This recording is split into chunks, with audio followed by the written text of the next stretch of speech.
बिस्मिल्लाहिर्रहमानिर्रहीम अस्सलामु अलैकुम। दिस इज अशर अली शेख और आज जो है हम lecture number 6 nomenclature of coordination compounds या फिर कॉम्प्लेक्सेस का जो है उसको डिस्कस करेंगे, जिसमें जो पार्ट है हमारा नॉमेनक्लेचर ऑफ कोऑर्डिनेशन कंपाउंड्स या फिर कॉम्प्लेक्सेस का वो है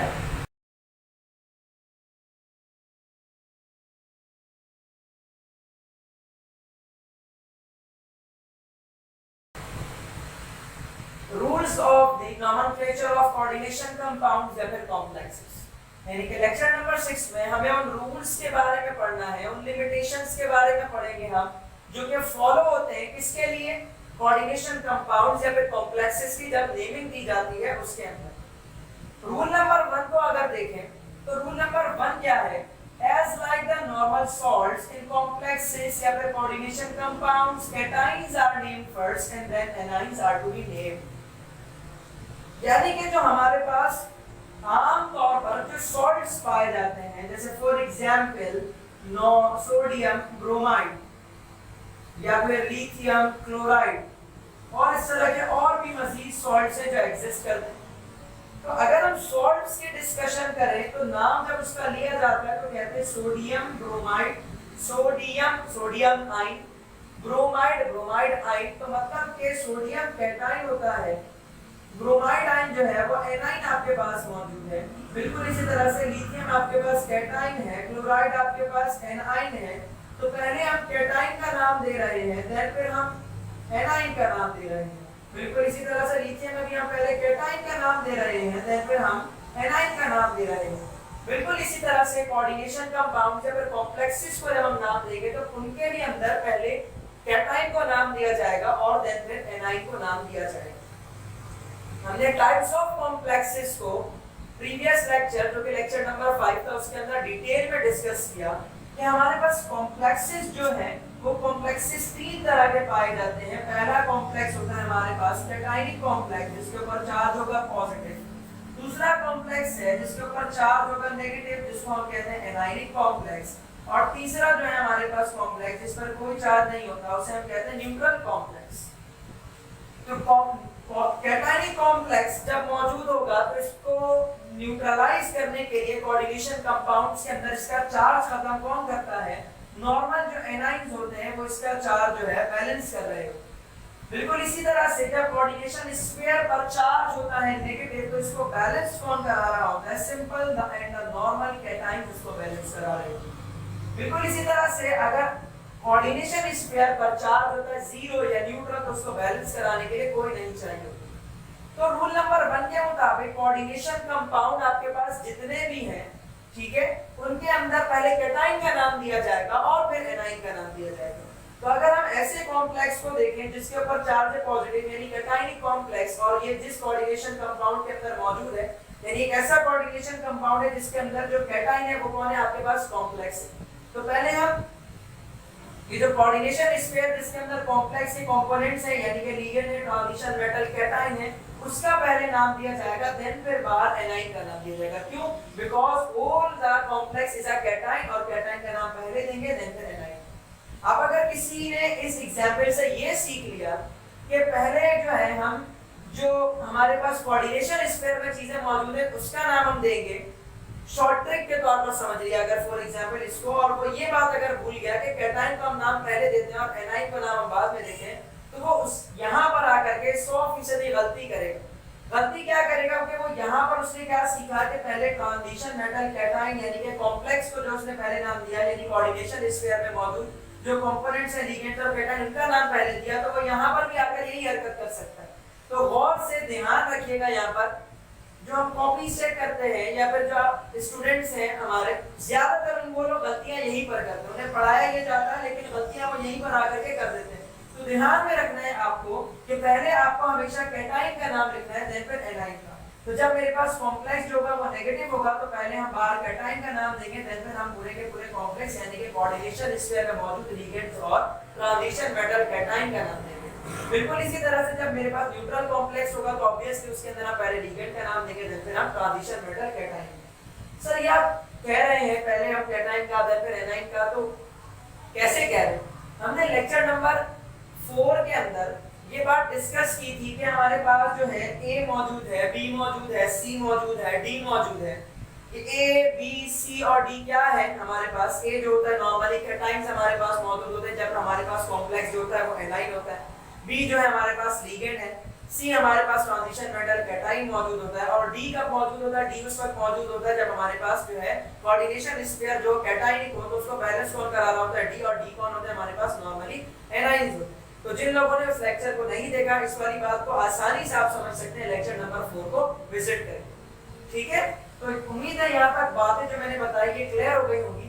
now we will move our rule number 2।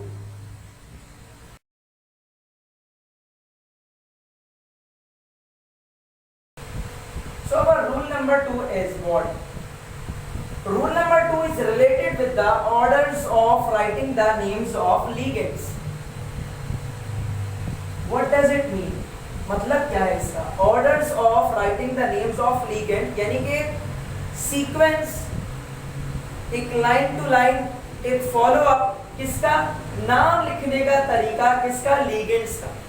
यानी नाम जो हम लिखते हैं लिगेंड्स के, इन नामों को लिखने का एक ऑर्डर है, एक प्रॉपर वे है जो फॉलो किया जाता है जब हम किसका नाम लिखते हैं?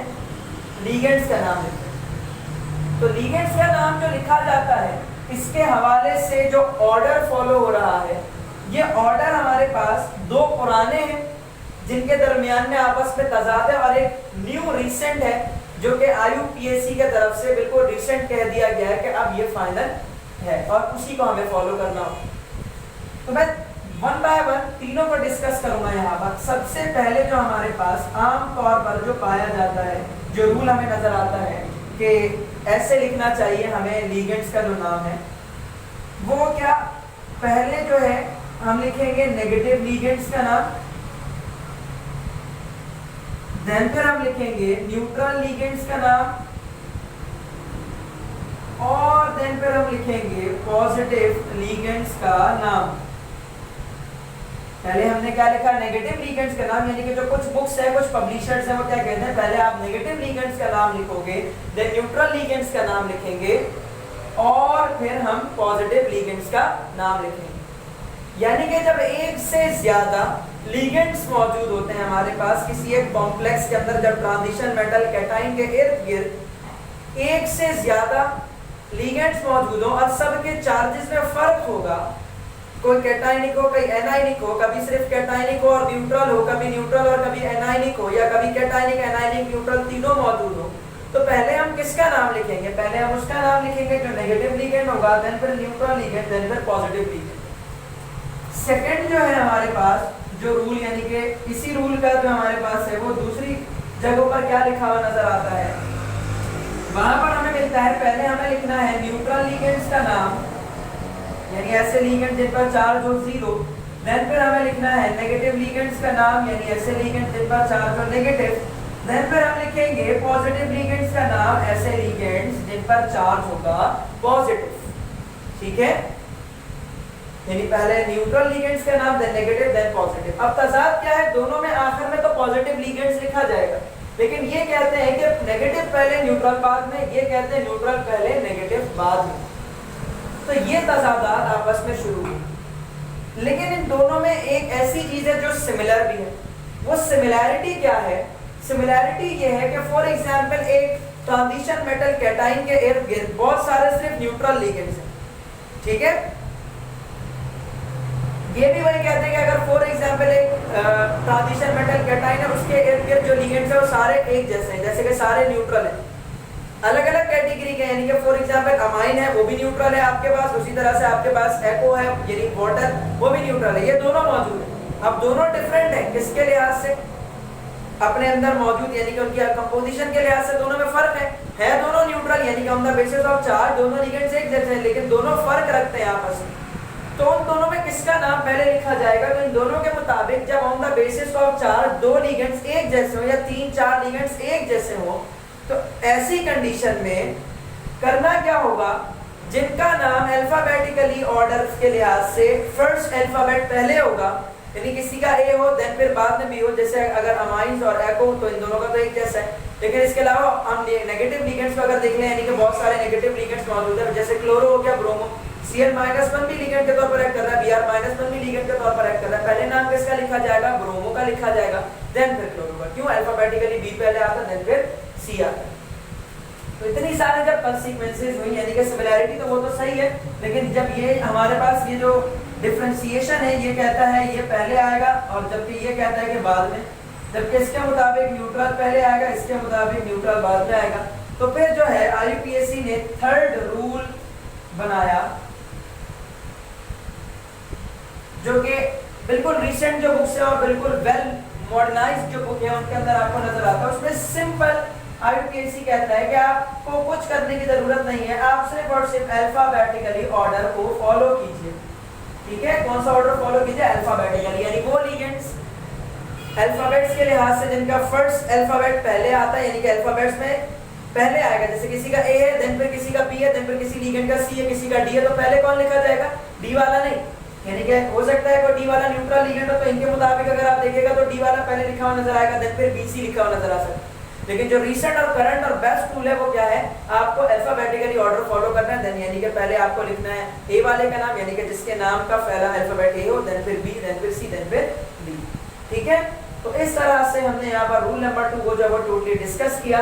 Now we are moving our rule number 3, that is correlated with the, या that is actually the rule of nomenclature of coordination compounds of the complexes.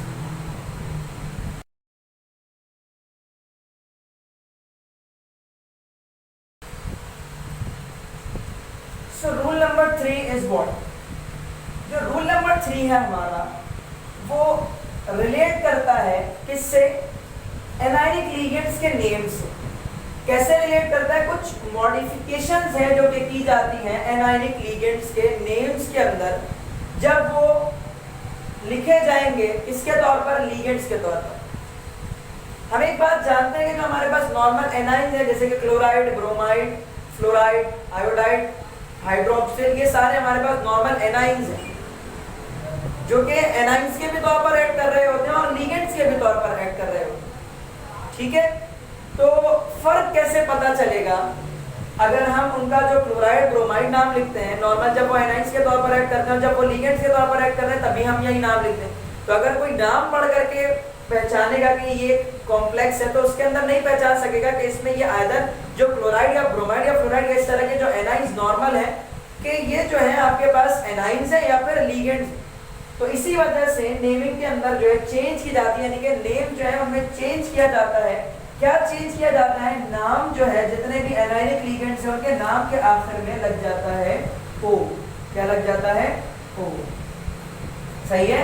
For example, जैसे कि Cl-1, Br-1, इसी तरह से F-1, इसी तरह से I-1, इनको हम क्या कहते हैं? हैलाइड, यानी क्लोराइड हो गया, ब्रोमाइड हो गया, फ्लोराइड हो गया, आयोडाइड हो गया। तो इसको मैं अब क्या कहूंगा? क्लोर IDE जो होता है, IDE हटेगा और O लग जाएगा। इसी तरह से ब्रोमाइड होता है, BROMIDE, IDE हट करके क्या लग जाएगा? O, bromide. ठीक है, इसी तरह से फ्लोराइड, FLOUR, IDE हट करके क्या लग जाएगा? O, तो फ्लोरो। इसी तरह से आयोडाइड, IODIDE, E हट करके क्या लग, सॉरी IDE हट करके क्या लग जाएगा आपके पास? O, that is the ion. ठीक है, इसी तरह से हमारे पास ऑक्सलेट आइंस, यानी कि जो ऑक्सैलिक एसिड के हमारे पास कॉन्जुगेट बेस होते हैं, यानी कि जो एनाइंस होते हैं आपके पास, जिसको हम कहते हैं ऑक्सलेट आइंस, तो वो ऑक्सलेट आइंस ऑक्सलेट नहीं कहलाते, आमतौर पर उनको हम ऑक्सलेट कहते हैं। लेकिन अभी यहाँ पर जब वो लिगेंड के तौर पर ऐड करेगा तो उससे क्या कहेंगे? ऑक्सलेट को बल्कि मॉडिफाई कर दिया जाएगा, ऑक्सलेट की जगह पे क्या लग जाएगा? ऑक्सलेटो, यानी ATE का E हटा और क्या लग गया? O लग गया, तो ऑक्सलेटो बन गया। ठीक है, इसी तरह से हमारे पास नाइट्राइड होता है, NO2-1, तो उसको हम क्या कहेंगे? नाइट्रो। क्या कहेंगे हम? नाइट्रो। नाइट्राइड होता है, IDE की जगह पर क्या लग जाएगा? O, nitro. ठीक है, इसी तरह से NO3-1 नाइट्रेट होता है, नाइट्रेट को हम क्या कहेंगे? नाइट्रो। ठीक है, नाइट RATE होता है, तो उसकी जगह पे क्या आ जाएगा? O, तो नाइट्रो। इसी तरह से आपके पास CO3 minus two, CO3 minus two को हम क्या कहते हैं, कार्बोनेट। क्या कहते हैं हम, कार्बोनेट। तो कार्बन ATE की जगह पे क्या लग जाएगा, वो तो क्या सॉरी कार्बोनेट ATE जो है हमारे पास, उसमें ई हटेगा, क्या लग जाएगा, वो तो बन जाएगा कार्बोनेट। ठीक है, ये हम अपने तौर पर खुद से नहीं करते, किसी का ई हटा दे, किसी का कुछ हटा दे।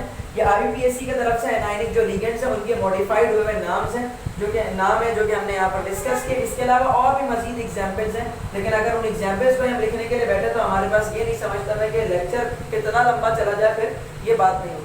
तो ये वो नॉर्मल हमारे पास एनाइंस है, सॉरी वो नॉर्मल लिगेंड्स है जो हमें आम तौर पर नजर आते हैं। इसके अलावा सल्फेटो है हमारे पास, इसी तरह से अमाइडो है हमारे पास, इसी तरह से अच्छा एक चीज बच्चे हमेशा इसमें गलती करते हैं, ज्यादातर लोग इसमें गलती करते हैं, इसको लिखते क्या है, वो हाइड्रोक्सिल लिख देते हैं या हाइड्रोक्सी लिखते हैं। तो भाई इसका नाम होता है हाइड्रोक्स, हो गया, हाइड्रोक्सिल होता है, यानी YL नॉर्मल जब एनाइन के तौर पर ऐड करता है तो यहाँ पर क्या हो जाएगा, हाइड्रोक्सो। इस चीज को याद रखिएगा। इसी तरह से अमाइडो एंड सो, ये चीजें। अच्छा ये जो रूल है मॉडिफिकेशन के लिहाज से, तो क्या सर सिर्फ और सिर्फ एनाइनिक लिगेंड्स के नाम में मॉडिफिकेशन की जाती है? सिर्फ एनाइनिक लिगेंड्स, कोई और लिगेंड जो है उसका क्यों नहीं जिक्र किया? इसलिए जिक्र नहीं किया जा रहा कैटायनिक लिगेंड्स के बारे में या फिर न्यूट्रल लिगेंड्स के बारे में, क्योंकि उनके नाम में किसी किस्म की कोई चेंजिंग नहीं की जाती। सिर्फ वाटर का जो नाम है वो वाटर नहीं कहा जाता, बल्कि एक्वा कहा जाता है, इनके दूसरा नाम उसका दिया जाता है। ठीक है, इसी तरह से अमाइड होते हैं हमारे पास एंड सो ऑन, और भी मजीद हमारे पास एग्जांपल्स हैं जो कि न्यूट्रल लिगेंड्स की।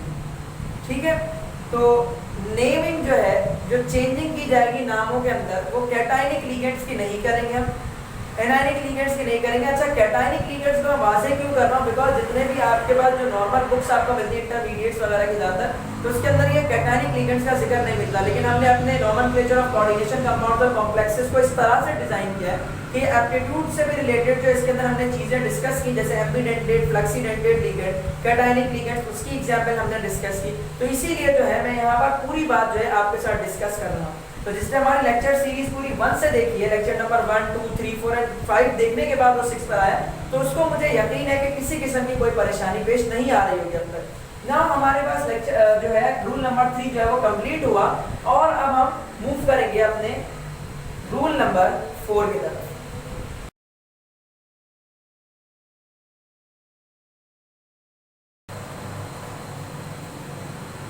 रूल नंबर 4, तो रूल नंबर 4 क्या है हमारा? रूल नंबर 4 का ताल्लुक असल में 2 पॉइंट से रिलेटेड, ठीक है, जिसमें जो सेकंड पॉइंट है हमारा वो डिपेंड करता है कंडीशन पर, यानी वो कंडीशन होगी तो ये वाली चीज फॉलो होगी रूल नंबर 4 में, अगर कंडीशन नहीं होगी तो ये जो बात है सेकंड यानी कि जो पार्ट है रूल नंबर 4 का ये फॉलो नहीं होगा। जबकि जो फर्स्ट पार्ट है that is the charge on the central metal ion, यानी how the charge on central metal ion represent, यानी जो पॉइंट है central charge on central metal ion, यानी चार्ज जो है सेंट्रल मेटल आयन का, उसके बारे में रूल नंबर 4 क्या कहता है, हाउ इट रिप्रेजेंट्स, यानी कि जो चार्ज होता है सेंट्रल मेटल आयन के ऊपर, ऑब्वियसली कैटायन है तो उसके ऊपर चार्ज मौजूद होगा। जैसे अगर हम बात करें कॉपर की, तो it exist in the +2 as well as in +3 oxidation state. ठीक है, तो यही बात हम कह रहे हैं कि वो जो चार्ज होता है, तो उसको जब हम IUPAC नॉमेनक्लेचर करते हैं कॉम्प्लेक्सेस की, तो उस वक्त वो चार्ज किस तरह से लिखा जाता है, एक काउंटिंग होती है जिसको हम कहते हैं रोमन काउंटिंग। कौन सी counting? Roman counting. Roman counting के अंदर जो नंबर्स लिखे जाते हैं वो कुछ इस तरह से लिखे जाते हैं, जैसे 1, 2, 3 एंड सो ऑन, इस तरह से लिखे जाते हैं। तो बिल्कुल चार्ज जो है सेंट्रल मेटल आयन का, जो कि हमने लेक्चर नंबर 4 के अंदर डिस्कस किया था कि जब भी हम कॉम्प्लेक्सेस की नेमिंग करते हैं तो सबसे पहले ए लिखा जाता है कि जो नॉर्मल कैटाइंस होता है, जब हमारे पास जो कोऑर्डिनेशन स्पेयर है उसके ऊपर चार्ज नेगेटिव होगा, और अगर कोऑर्डिनेशन स्पेयर पर चार्ज पॉजिटिव होगा तो डी मौजूद होगा, तो ए और डी जो है वो सब्सिट्री होगा, जरूरी भी है नहीं भी है कोई मसला नहीं होता, कभी होते हैं कभी नहीं, लेकिन बी है सी है वो मौजूद होना जरूरी होता है। क्यों? क्योंकि वो बी और सी कौन होता है हमारे पास, B is actually a ligand, C is actually the transition metal cations. ये वाली बात हमारी पहले हो चुकी है। तो वहां पर भी हमने कहा था कि जब हम सी को, यानी कि ट्रांजिशन मेटल कैटायन का जब हम नाम लिखते हैं उसके बाद हम उसका चार्ज मेंशन करते हैं, तो जो चार्ज मेंशन किया जाता है ट्रांजिशन मेटल कैटायन का, उसको रिप्रेजेंट कैसे किया जाता है? इस तरह से रोमन लेटर में रिप्रेजेंट किया जाता है। जैसे फॉर एग्जांपल अगर मैं कहूं मेरे पास कॉपर जो है, यानी कि एक मैं कॉम्प्लेक्स लूं, उसके अंदर जो है मेरे पास कौन मौजूद हो? लिगेंड मौजूद है, और लिगेंड मौजूद होने के साथ साथ यहाँ उसका कोऑर्डिनेशन नंबर लिखा हुआ है, बाहर कौन लिखा हुआ? उसके डी ब्लॉक मेटल का आयन लिखा हुआ है, ठीक है। तो डी ब्लॉक मेटल के आयन के ऊपर क्या मौजूद है? कोई ना कोई चार्ज मौजूद है, ठीक है। जो चार्ज मौजूद है, अगर यहाँ पे कॉपर में कह रहा हूं तो कॉपर के ऊपर या तो +2 होगा या तो +3 होगा। तो जो चार्ज है, अगर कॉपर मेरे पास +2 ऑक्सीडेशन स्टेट में होगा तो मैं लिखूंगा 2, और अगर कॉपर पर चार्ज होगा +3 तो मैं इस तरह से लिख दूंगा 3। इसी तरह से जो मेरे पास अदर एलिमेंट्स हैं उनसे रिलेटेड चार्जेस जो है वो लिखे जाएंगे, ठीक है। तो ये हो गई बात हमारे पास जो चार्जेस हैं सेंट्रल मेटल आयन के ऊपर, वो कैसे रिप्रेजेंट किया जाता है। अब बात है सफिक्स के यूजेज के हवाले से और उनके लैटिन नेम से रिलेटेड डिस्कशन। तो जो सफिक्स है वो ATE किसके साथ यूज किया जाता है? The suffix ATE is uses with the D block metal ion, ठीक है। जैसे कॉपर है तो क्यूपरेट हो जाएगा, ठीक है। इसी तरह से आपके पास वैनेडियम तो वैनेडिमेट आप लिख देंगे। इसी तरह से अदर एलिमेंट्स, यानी कि सफिक्स ATE लिखा जाएगा, लेकिन कब लिखा जाएगा उसकी कंडीशन है।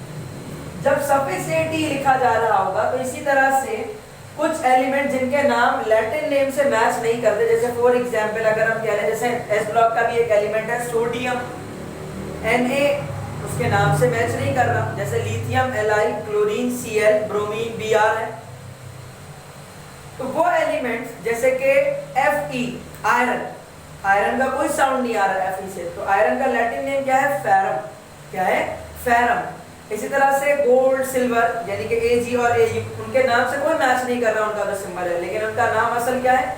अर्जेंटीना, ठीक है। Ag का सिंबल जो है हमारे पास, गोल्ड जो है Au, सिल्वर जो है हमारे पास Ag, और गोल्ड जो है हमारे पास Au। तो Au जो हमारे पास है वो उसका लैटिन नेम से सिंबल आया, दैट इज द ऑरम, ठीक है। तो ऑरम जो है वो क्या हो जाएगा? ऑरेट हो जाएगा। यानी कि जितने भी हमारे पास, सर ये क्या समझ नहीं आ रहा ये वाला पॉइंट, असल में इसके लिए मैंने कहा था अभी कि कंडीशन होना जरूरी है। वो कंडीशन क्या है? वो कंडीशन है जब भी मेरे पास जो कॉम्प्लेक्सेस हैं उन कॉम्प्लेक्सेस पर चार्ज होगा नेगेटिव, यानी कि एनायनिक कॉम्प्लेक्स, एनायनिक कॉम्प्लेक्स के अंदर जो ट्रांजिशन मेटल लिखा जाएगा, तो ट्रांजिशन मेटल जब लिखा जाता है तो लिखे जाते हैं उसके लैटिन नेम, और उनके साथ लगाया जाता है ATE का साउंड, यानी ATE लगाया जाएगा। जैसे कि अगर हम देखें जो आयरन है Fe, उसका हम लैटिन नेम इस्तेमाल करेंगे, यानी कि जिनके सिंबल से डायरेक्ट जिनकी साउंड आएगी उनके नाम में कोई चेंजिंग नहीं आएगी। नेगेटिव लिगेंड के अंदर वो ट्रांजिशन मेटल आयन मौजूद होगा, जस्ट उसके नाम के साथ हम क्या लगा देंगे? ATE लगा देंगे। लेकिन Fe आयरन तो हम फेरम, उसका लैटिन नेम इस्तेमाल करेंगे और उसके साथ हम लगाएंगे ATE, तो बन जाएगा फेरेट। अब कोबाल्ट, उसके नाम से साउंड मैच कर रहा है, तो इसलिए हम डायरेक्ट लिख देंगे कोबाल्टेट, जब मेरे पास कोबाल्ट किस में मौजूद होगा? एनायनिक कॉम्प्लेक्स के अंदर मौजूद होगा, ठीक है। इसी तरह से जिंक अगर मौजूद होगा एनायनिक कॉम्प्लेक्स में, तो जिंक उसके नाम से Zn उसका सिंबल मैच है, तो इसलिए जिंकेट लिख देंगे। गोल्ड सिल्वर Ag Au उनके नाम से मैच नहीं कर रहा, तो Au का लैटिन नेम है ऑरम, तो क्या हो जाएगा? ऑरेट, जब वो हमारे पास एनायनिक कॉम्प्लेक्स में मौजूद हो। तो यहाँ तक बात क्लियर हुई। जैसे कि मैं कह रहा हूँ कि पहली बात एनायनिक कॉम्प्लेक्स का होना जरूरी है। एनायनिक कॉम्प्लेक्स का अगर मेरे पास होगा कॉपर, तो मैं इसके लिए लिख दूंगा क्यूपरेट, AT लग जाएगा। अगर मेरे पास होगा यहाँ पर एनायनिक कॉम्प्लेक्स में ट्रांजिशन मेटल लिख के, तो मैं लिख दूंगा इसको निकलेट, ठीक है। लेकिन कोई ऐसा एलिमेंट जिसका सिंबल उसके नाम से मैच नहीं करता, जैसे फॉर एग्जांपल आयरन, तो Fe के लिए क्या वर्ड इस्तेमाल होता है? फेरम, तो फेरम के साथ क्या लग जाएगा? ATE, तो बन जाएगा फेरेट। इसी तरह से Au, Ag, सिल्वर गोल्ड जो होते हैं हमारे पास, तो इसका नाम क्या है हमारे पास? ऑरम है इसका लैटिन नेम, तो ये क्या हो जाएगा? ऑरम से ऑरेट हो जाएगा, AURATE। इसी तरह से एजी तो आर्जेंटीनम, तो आर्जेंटेट हो जाएगा, आर्जेंटीनम तो आर्जेंटेट, टीए। तो यहां तक हो गई हमारी बात क्लियर कि सफिक्स एटीई भी किसके साथ लगता है, डी ब्लॉक मेटल के आयन के साथ, और लैटिन नेम भी किसका इस्तेमाल होता है, डी ब्लॉक मेटल्स का इस्तेमाल होता है। कौन से मेटल्स का, जिनके नाम के साथ उनकी साउंड्स मैच नहीं करती, आम तौर पर आसान तौर पर समझाया जाए तो ये वाली बात कही जाएगी। तो क्या इस्तेमाल किया जाएगा, उनका लैटिन नेम इस्तेमाल किया जाएगा। और जब भी नेगेटिव लिगेंड होगा तो ट्रांजिशन मेटल का कभी आप अगर लैटिन नेम इस्तेमाल करो या लैटिन नेम ना भी इस्तेमाल कर रहे हो आप, जैसे कि आपके पास जिंक है तब भी आप लगाओगे जिंकेट, और जिनका आपके पास नाम से साउंड मैच नहीं करता तो फिर आप उनके लिए क्या लगाते हो, उनका लैटिन नेम, और लैटिन नेम लगाने के साथ साथ आप क्या कर रहे हो, तो एटीई। तो एटीई का ताल्लुक किससे है, नेगेटिव लिगेंड से, और इसी तरह से नेगेटिव लिगेंड्स के ही सॉरी एटीई का ताल्लुक किससे है, नेगेटिव कोऑर्डिनेशन स्पेयर से, यानी कि एनायनिक कॉम्प्लेक्सेस। और इसी तरह से सफिक्स भी कब लगेगा, यानी कि एटी सफिक्स भी कब लग रहा है, यानी कि उसी वक्त लग रहा है जब आपके पास जो कॉम्प्लेक्स है वो एनायनिक है। और लैटिन नेम भी कब इस्तेमाल किया जाएगा, यानी कि अगर फॉर एग्जांपल Fe मौजूद है आपके पास कैटायनिक कॉम्प्लेक्स, इसमें मौजूद है अगर कैटायनिक कॉम्प्लेक्स में, तब आप Fe को आयरन ही लिखेंगे, फेरेट नहीं लिखेंगे, ठीक है। इसी तरह से आपके पास जो गोल्ड है तो वहां पे आप ऑरम नहीं लिखेंगे। जब आपके पास कॉम्प्लेक्स कौन सा होगा, एनायनिक होगा, तब उस वक्त आपके पास ये वाले जो कंडीशंस हैं वो फुलफिल होंगे। तो यहाँ पर आकर के हमारे पास जो टोटल रूल्स हैं वो सारे रूल्स हमने डिस्कस कर लिए, जो कि किससे रिलेटेड है, हमारे पास नॉमेनक्लेचर ऑफ कोऑर्डिनेशन कंपाउंड्स या फिर कॉम्प्लेक्सेस से रिलेटेड है, जिसमें हमने रूल 1, 2, 3 और 4 डिस्कस किया, जो कि हमारे लेक्चर नंबर 6 का पार्ट था, ठीक है। तो यहाँ पर आकर के हमारा लेक्चर नंबर 6 कंप्लीट हुआ। एट द एंड आप लोगों में से वो लोग जो अब तक मेरे चैनल पर फर्स्ट टाइम आए हैं, या जिन लोगों ने अब तक चैनल को सब्सक्राइब नहीं किया, काइंडली सब्सक्राइब जरूर कीजिए। साथ में बेल आइकन मौजूद होता है, वो इसलिए होता है ताकि जब आप उसको प्रेस करते हैं सब्सक्राइब करने के साथ साथ, तो जब भी कोई न्यू वीडियो या कोई नया लेक्चर या कोई न्यू इन्फॉर्मेशन या फिर जब भी हम अपना सेशन करते हैं तो सेशन की चीजें हम जब डिस्कस करते हैं तो आप लोगों को फौरन से 1 मिनट के अंदर अंदर यूट्यूब नोटिफिकेशन भेज देता है। जैसे हमने एनईडी के सेशंस किए थे, एनईडी के जब न्यूज आई थी उससे रिलेटेड हमने सेशंस किए, फिर हम लाइव सेशंस कर रहे होते हैं, और हमारा आगे का प्लान है कि हम जो एप्टीट्यूड से भी रिलेटेड जो है चीजें इंशाल्लाह डिस्कस करेंगे। तो अगर आप लोग चाहते हैं कि आप आपके दोस्त वगैरह इन चीजों से फायदा ले पाए, इन चीजों से आप लोग कुछ सीख पाए, तो काइंडली हमारा जो चैनल है उसको सब्सक्राइब जरूर कीजिए, और उसके साथ साथ इन वीडियोस को शेयर जरूर करना है। आपको अपने एटलीस्ट अपने क्लासमेट्स के साथ, अपने दोस्तों के साथ, अपने सोशल मीडिया कॉन्टेक्ट्स पर जो आपके वो क्लासमेट्स या वो लोग जो इन टॉपिक्स के अंदर स्पेशली फंसते हैं, परेशान रहते हैं और नहीं भी फंसते, तो इनको ये जरूर शेयर कीजिए ताकि उनकी रिवीजन हो जाए, जो एक उनका पढ़ा हुआ है उनका एक तरह से रिवाइज हो जाए, ताकि उनके लिए वो चीज़ें दोबारा से रिकॉल हो जाए। बिकॉज ये जो पार्ट है जो हमने डिस्कस किया, इससे रिलेटेड बहुत सारी कंसिक्वेंसेज है, बहुत सारी परेशानियां जहाँ स्टूडेंट्स कहीं ना कहीं आकर फंस जाते हैं। जो बिल्कुल क्लियर होता है वो भी कहीं ना कहीं इसके अंदर फंसरा जरूर होता है। तो एक बार रिविजन जरूर करिएगा। और जो लोग सिर्फ इस लेक्चर नंबर 6 को देख रहे हैं, पहले लेक्चर देख चुके हैं, तो मैं ये कहूंगा कि यहाँ पर आकर के हमारे पास जितनी भी बातें थी वो सारी बातें कंप्लीट हो गई। अब हम डायरेक्ट नेम पे प्रोसीड करेंगे। तो नेम पे प्रोसीड करने से पहले आप लोग एक बार अगेन लेक्चर नंबर 1 से लेकर के 6 तक जल्दी जल्दी सारे जो लेक्चर्स हैं बिना स्किप किए हुए पूरा गौर से एक बार सुन लो, और अगर कुछ उसमें से पॉइंट्स निकाल करके लिखने तो लिख लो, ताकि जब हम नाम लिखेंगे तो नामों के अंदर आपके लिए इतना आसान हो जाएगा लिखना कि मैं बता रहा हूँ कि आपको कोई परेशानी नहीं आएगी इंशाल्लाह। तो मुलाकात होती है आप लोगों से नेक्स्ट लेक्चर के अंदर, जो हमारा इंशाल्लाह लेक्चर नंबर 7 होगा, नॉमेनक्लेचर ऑफ कोऑर्डिनेशन कंपाउंड्स और कॉम्प्लेक्सेस का, जिसमें हम नाम देना सीखेंगे। ABCD वाली जो बात जो हमने की थी उसको जरूर गौर से देखिएगा, जो कि हमारे लेक्चर नंबर 4 या उससे पहले के लेक्चर्स का पार्ट है।